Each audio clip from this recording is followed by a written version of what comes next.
Welcome to another episode of the Leaders Code podcast, where we explore the stories behind resilient, purpose-driven leaders. I'm your host, Rawal Ayoubi, and I'm thrilled to have you with us. Throughout history and into our present day, women have continuously shown us what it means to lead with vision and resilience. They didn't just adapt to the pace of the world, they often set it. And when ambition, knowledge, and determination come together in one soul, extraordinary things happen. In this episode of the Leaders Code podcast, we sit down with an exceptional woman who didn't just chase dreams, but shaped history. She didn't wait for change to come, she became the change. From the world of industrial relations to the heights of legal leadership, she broke barrier after barrier, becoming the first Muslim Commissioner, the first Muslim Magistrate, the first female head of the Industrial Relations Commissions in New South Wales, and the first female president of the Australian National Sports Club. And also she received the Order of Australia. Her journey wasn't just a personal victory, it was a beacon for generations of women who now dare to dream bigger. Today, she continues to lead through service and advocacy, believing in the power of youth, the importance of representation, and the ability of one voice to spark a movement. Get ready to be inspired by a woman who proves that leadership isn't about waiting for permission, it's about owning your own power, stepping forward with purpose. Our guest today is Inaam Tabbaa. Hajje Inaam Tabbaa. Thank you. Thank you for coming, and it's a pleasure to have you today. Thank you. It's my pleasure to be here. Thank you. You've achieved a lot professionally, but I want to start with something more personal, a story that shaped your life and not many people know about you. A story that shaped my life. I'm a perfectionist. I like what I do to do properly. I like my parents to be proud of me. And the thing that changed my life more than anything was my relationship with my mother and the fact that she passed away before I was able to achieve a lot. I did achieve quite a bit before she passed away, and she was extremely proud of me. And her death motivated me to push myself even further, to make her even more proud of me, her and my father. Because I believe in, you don't achieve anything without the blessing of God and both parents. That's the thing that motivated me more than anything. That's beautiful to start with, Inaam. Thank you. It's so emotional and so nice because we have this respect for all these people and for our parents, and we believe that this is a blessing from God and from them, from their prayers to achieve whatever we are achieving now. But I want to dive into your professional journey now, your leadership journey, and I want to start with your strategic decisions, the strategic decision that you made that shaped your leadership roles. The strategic decisions I made, I got into this profession purely by accident. But having got into it, I decided that I've got to, as I said to you, if I'm going to do something, I'm going to do it right. And after I started getting promoted for the hard work that I was doing, I thought, okay, you better get some qualifications because you're not going to, you're not going backwards. You've got to get some qualifications. So I enrolled, and I don't have big ideas about myself. I didn't dive straight into a degree. I decided to take it step by step, which is the way that I do things. So I started with the Industrial Relations Certificate course, and I found that I enjoyed it really, a lot. And then I went into Diploma in Labour Relations and the law, and I thought, wow, I really like this. So I knew then that law was the area that I was going to go into, and that's when I enrolled to do the Bachelor of Laws. So these are the things. And apart from that, when I started being head of the department, I was employing people who had degrees and qualifications And I thought, no, if I'm going to do that, I'm going to get the degrees myself as well. Yeah. You know, and that's what further motivated me to work full time and to study. I can see throughout your leadership journey that you proved this saying by leadership scholars that leaders are great learners, and that's how you build your leadership stones step by step. That's amazing, Inaam. But I want to stay with the thought and check about, if you stay here and look back at your decisions, how do you feel about these choices now in your life, the choices that you made many, many years ago? I was right in making those choices. Mm-hmm. I believe if you're going to do a job, you need to enjoy it. That's one thing that I say to a lot of students who used to come to me at the commission, and I used to address them on what they can do and what they can't do. And I still say to the youth that I meet at the club, family members, if you're going to do a job, enjoy it. I hate it when somebody says to me, and you say, look, you'd be suited to this job, or why don't you go and talk to a career advisor? And they say to you, how much does it pay? I cringe when somebody says that, because it's not how much the job pays. You're going to be in that job minimum 17 years, 15 years. I said in my first job 17 years, the second job 17 years to the day. And then went and became magistrate, came back to the commission. So in all of that time, I cannot and will not say that I woke up one day and said, oh God, it's Monday. I have never said that. How did you find motivation throughout 17 years? I enjoyed it. You enjoyed it. The passion, is that right? The people I was working for, I respected and I liked, and they liked me and they appreciated me. So that motivated me even more. And if you enjoy the work you're doing, that is fantastic. If you don't enjoy it, get out. Get out and find something that you enjoy doing, because that's your life. It's not about $30 an hour that you're getting. That's full of self-worth. I never once thought to myself that, I'm worth more than this. I have been offered heaps to leave my work and go and work for private companies. I was offered heaps, and I just said no. I am getting loyalty. That's and beautiful. That is more important to me than the money. That's a beautiful value. So as far as I was concerned, what I say to youth, find a job that you enjoy doing. The money will come in. The money will come in after that. You'll just get, better and better at your job. They will value your work, and you'll get better paid. But don't expect straight out of school you're going to earn $30 an hour. That's full of self-worth. I don't like that. But you rose from a temporary appointment to a head of department. What sort of skills they were essential for you to shape and to rose to that ladder? There was two things: hard work, three things: hard work, loyalty, and a willingness to learn. My bosses were away all day in court. People were ringing in, asking questions, industrial relations questions about awards and entitlements, etc. And I wanted to help my bosses.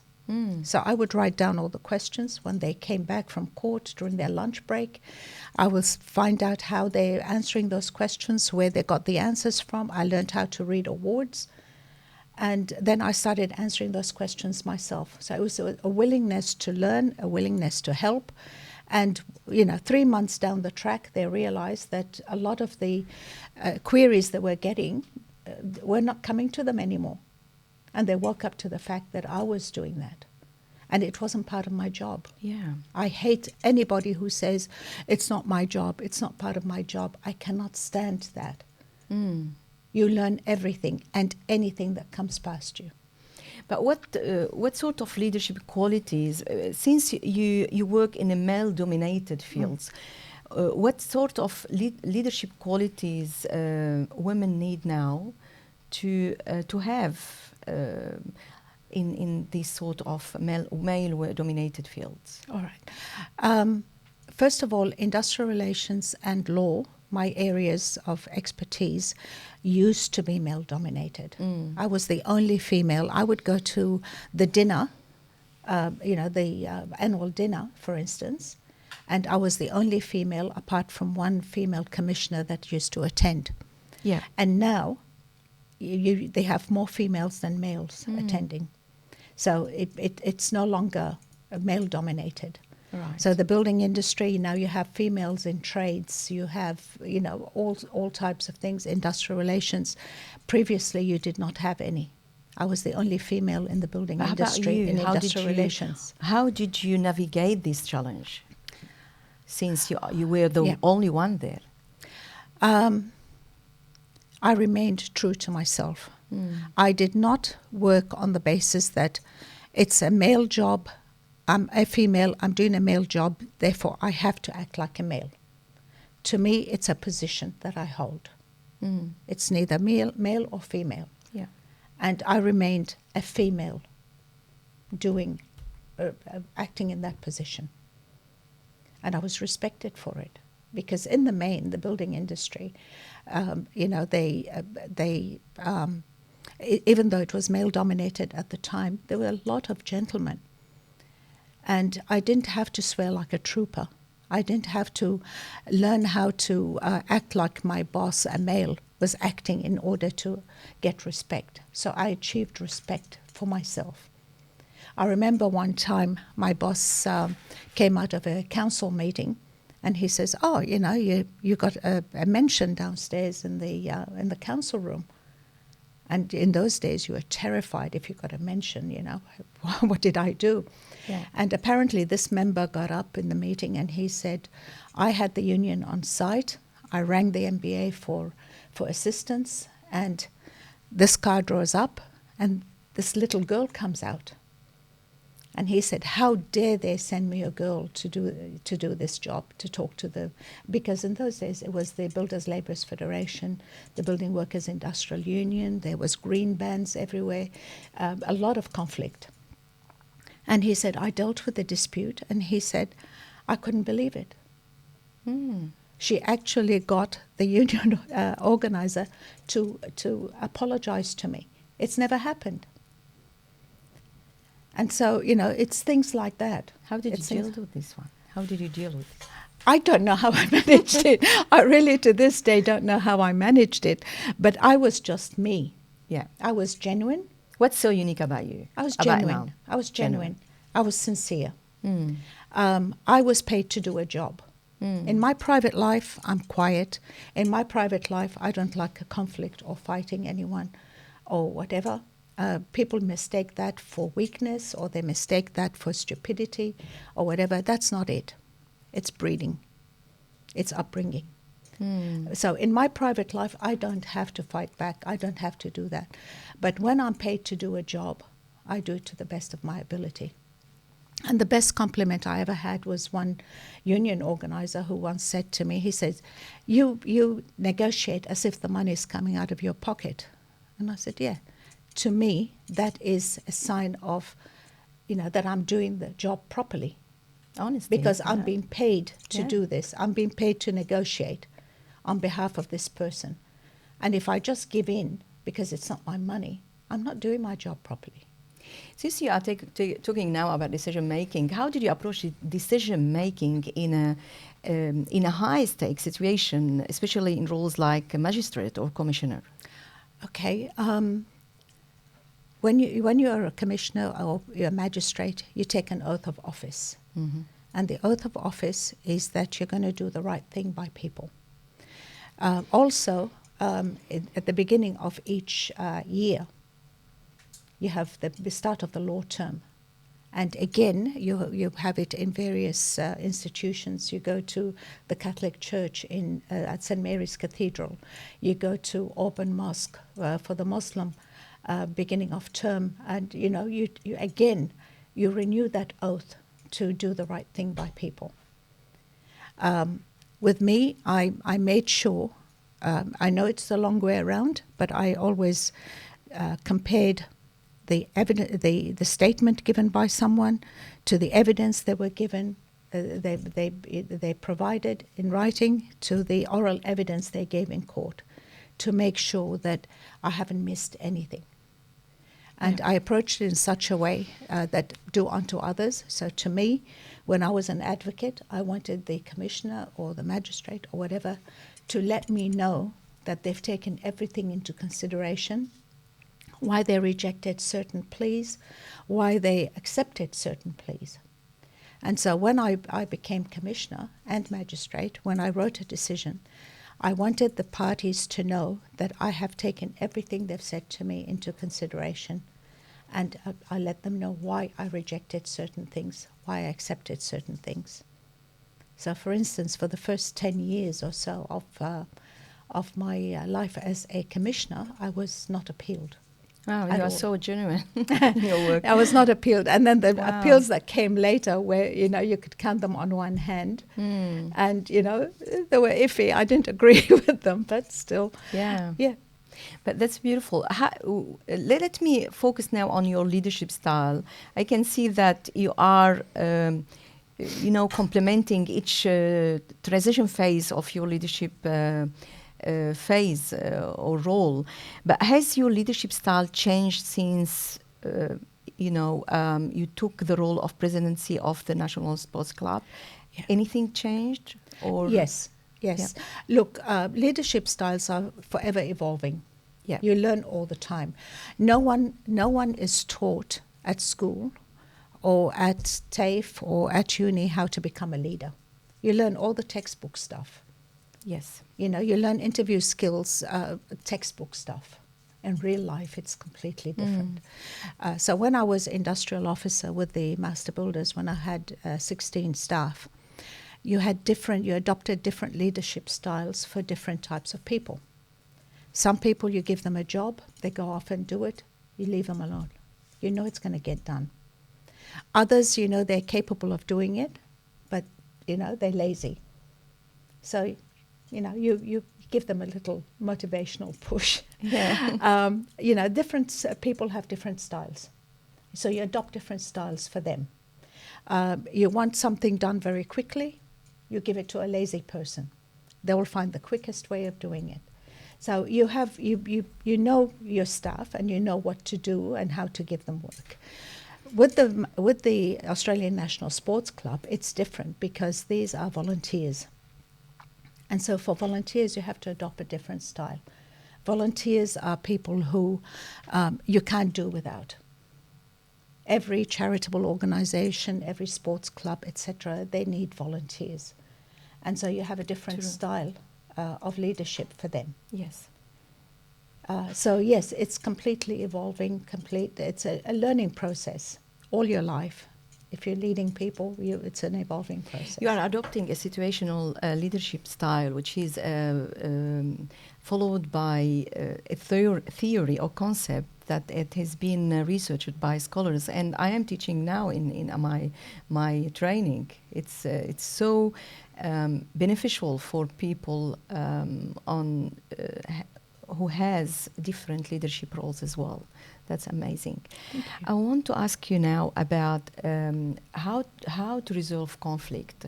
I remember this saying by Warren Bennis, a leadership scholar. He said, leaders do not avoid, repress or deny conflict, but rather they say it as opportunity. How do you approach conflict or resolving conflict? Right.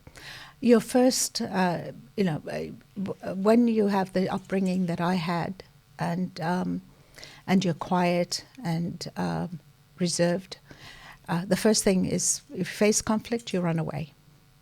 But once you're paid to face conflict on behalf of somebody else, you just got to do it. And then you learn over time that even your own personal conflicts, if you don't face them, they grow bigger. Yeah. So you really need to face them as soon as possible and try to try to fix them. My biggest,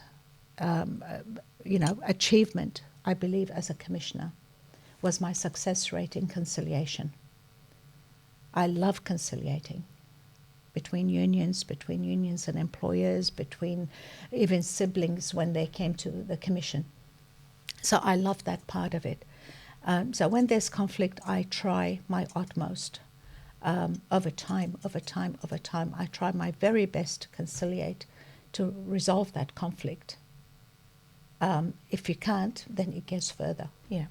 But before that, I try, I give it every single opportunity to resolve by conciliation. That's beautiful. So you start by positivity, and then Yeah.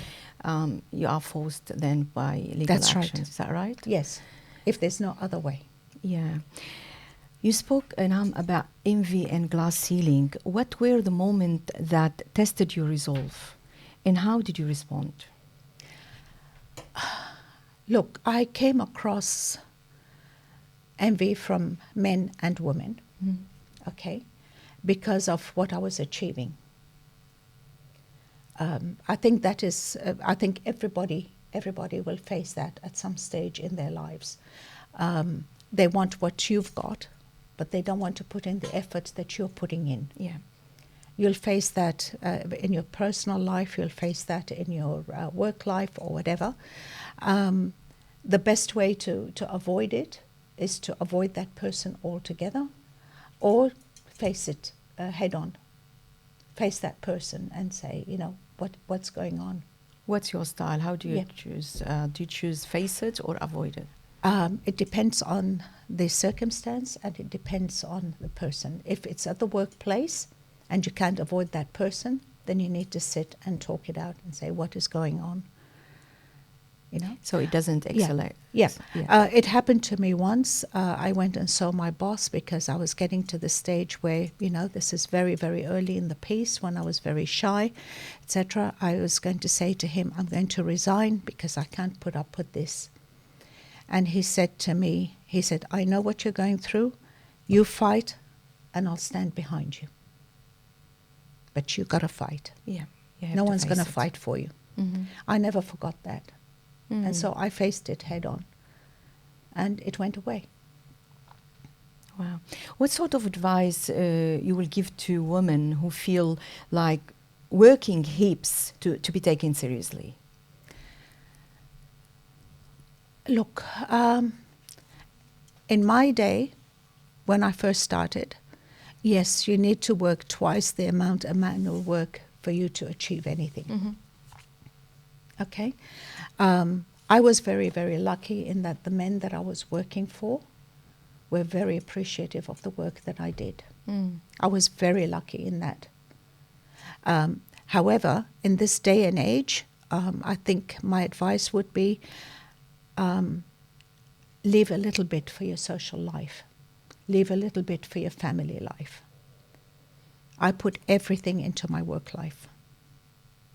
Yeah. So my advice would be, okay, I don't regret,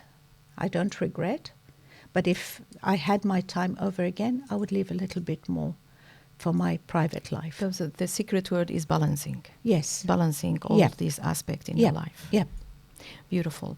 Yeah. I know from your professional resume that you've broken a lot of firsts in your life, in your career. So what sort of values? I will show you these cards. It has some values on it, but feel free to add the values that you want if it doesn't have it here. But I want you to go through this value and tell me what sort of values you follow to sustain these the roles that you had. And please put them in order from, you can choose just 3 values now, and from the most important to the least important. Okay, integrity. Yep. Definitely. Loyalty, which is not on this card. Yeah. To me, loyalty. Yeah, loyalty is number 1. Yeah. You can get experience. You can get education. You can, develop courage.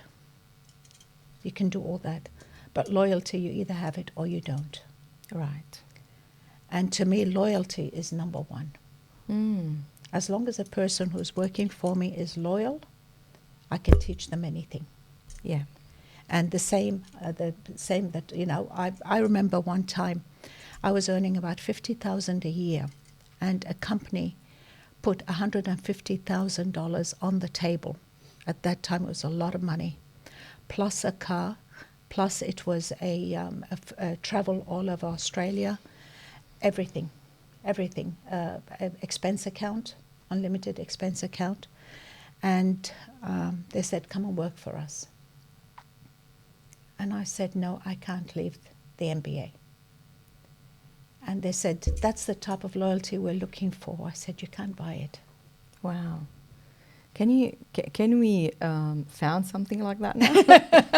Well, 150,000 now is not much, but yeah. in those days back then, was, yes. It was really But huge thank amount. God I was not in a position, I was living at home, I had my family, etc. I wasn't in a position where I was tempted with the money because I wanted to buy a home or I had a family. Yeah. I know some people can be tempted by it. Yes. But to me, loyalty was number one. So that's what I would put as number one. So loyalty, integrity, and what's the third one? Accountability. Accountability. Beautiful. Yeah. And how about the mindset? So think about this mindset shift that you used in your roles and in your journey. And choose three, please, from the most important to the least. Okay. Adaptability. Mm-hmm. Curiosity. Wow. Yeah. Curiosity. I was curious about everything. Tell me about this curiosity. I was curious about everything. Wow. Everything and anything To learn. I want to learn. My father used to say, look at her. If she sees a piece of paper on the floor, she'll pick it up and read it. She'll read everything. And openness. Openness. Yeah. Openness to other culture. Everything. Everything. Okay. Everything. Okay, beautiful. I just learned from my family, especially my mother. You have to be open to every culture, everything. Take the best out of everything. That's beautiful. Don't just say, oh, this is my culture, that's it, nothing else. Take the best out of every culture. Yeah. Learn from everything. How about the skills? I want to know about your skills, your uniqueness, Inaam. Listening.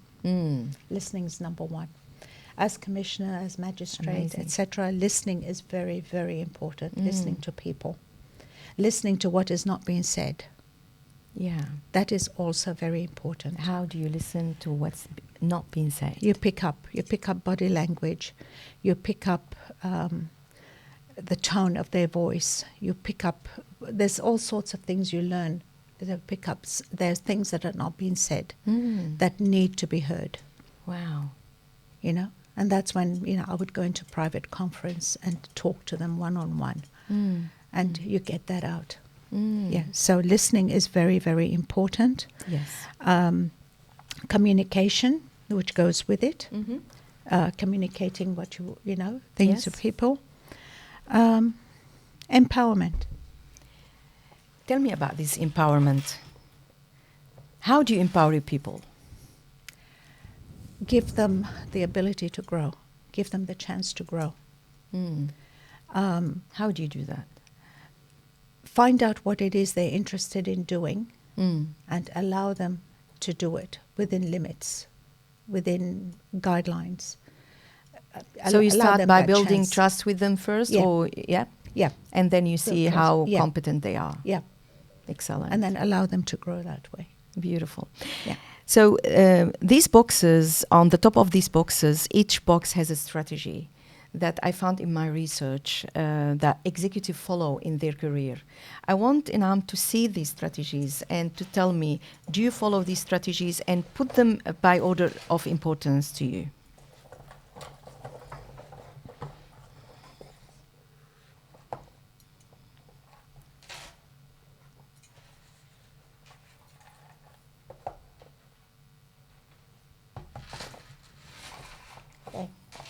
So do we start from here? Yeah. So trust-based decision, the first. Continuous learning through renewal and innovation, second. Third, risk-taking through effective communication. And last, vision-driven transformation. I want to ask you now, most of my guests start with vision-driven transformation. Why did you put it in the last? Because I believe that trust-driven decision-making, I believe, is the best. again, trust, loyalty, etc. To me, that is first. Yeah? Okay, I want Yeah. you to open this box and see what's inside. Chocolate. Yeah, which flavor are you having? Buttermilk. Can you tell me what's the relationship between this and trust-based decision making? Probably you like this flavor, or you want to. Not really. How do you want to? Since you don't like it, how would I haven't Inaam- tried it. I Yeah. haven't tried it. But you know, Yeah. How would follow something that you don't like through this trace-based decision making? You need to do a decision, but something you don't like. How do you approach this? Okay, you need to make a decision, but it's not something you like. Mhm. Okay. You got to do the right thing. That's number one, Mhm. whether you like it or not. What's your You know. compass? What's your principle behind this? It's the oath. Mm. It's the oath that you've taken. It's the ultimate before God, you know. If I make the wrong decision, knowingly making the wrong decision, Yeah. you know, I might not face it in this life. They may not appeal. They may not, you know, do anything about it. Yes. But ultimately, I know in my own conscience I did the wrong thing. Mm. I took an easy way out, or I didn't like a person. I went against them. I can't live with me. So you have to follow a Yeah. compass that you have in our life. Yeah. That's beautiful. So now that you are giving back to the community, how do you define leadership in your life now? You can take the chocolate. You don't like it? Oh, No, I haven't tried I'll give it. you something else. I'll try it. Yeah. How do I find? How do you define leadership style now, since you are giving back to community through volunteers? Okay. It's a completely different type of person that I'm dealing with, different type of workers that I'm dealing with. It's volunteers, different age groups. So it's not the same as the commission. It's not the same as magistrate, where your word, you say something, it happens. Yes. So it's completely different. You've got to get people to agree with you. You've got to get people to, to work with you. It's a different set of circumstances completely. But as I said previously, I like working with people. I like giving back. Australia has been very, very good to me. Mhm. Life has been very good to me. Yeah. And so I decided it's time to give back. And so I'm trying to, even with the National Sports Club, where I'm working with parents, I'm working with athletes, etc. I'm working with volunteers. It's a different type of work altogether. But what I'm doing in addition to that, I'm working with Corrective Services New South Wales, and we're on their Muslim Consultative Committee. And we're putting together a program for female prisoners, Muslim prisoners coming out of prison. They've been subjected to domestic violence, or they've subjected people to domestic violence because of their particular circumstances.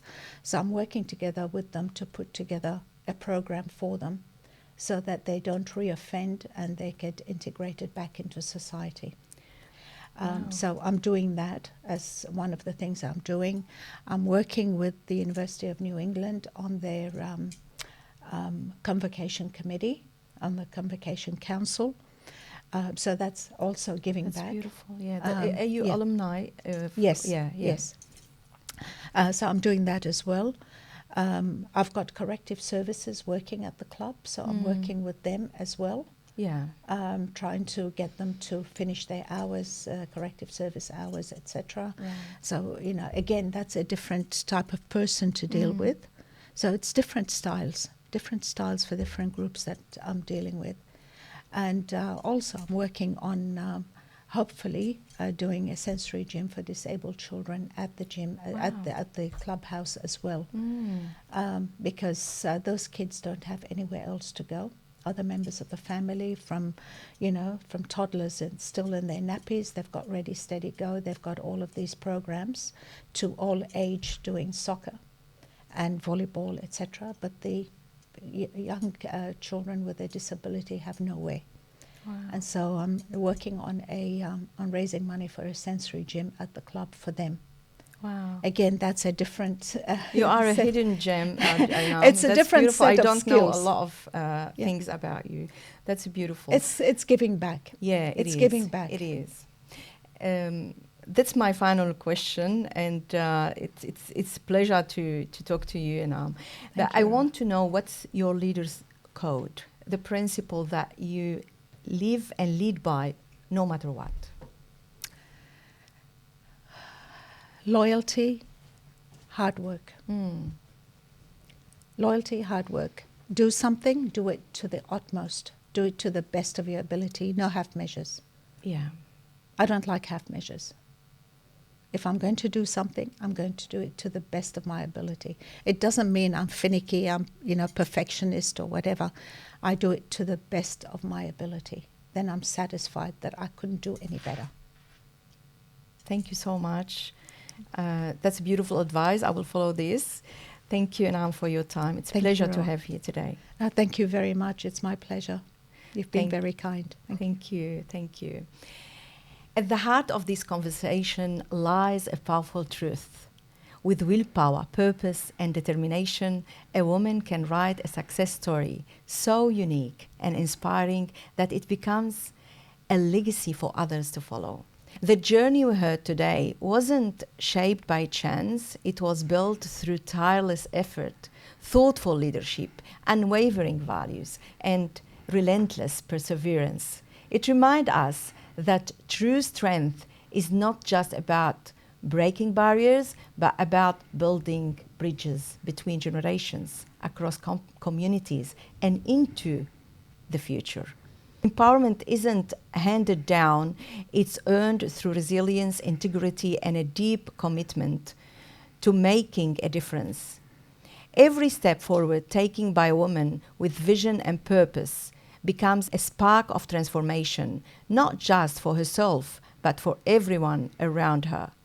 Her success is not just her own, it's a message of hope, a model of leadership, and a call of action for others to rise, lead, and leave their own mark on the world.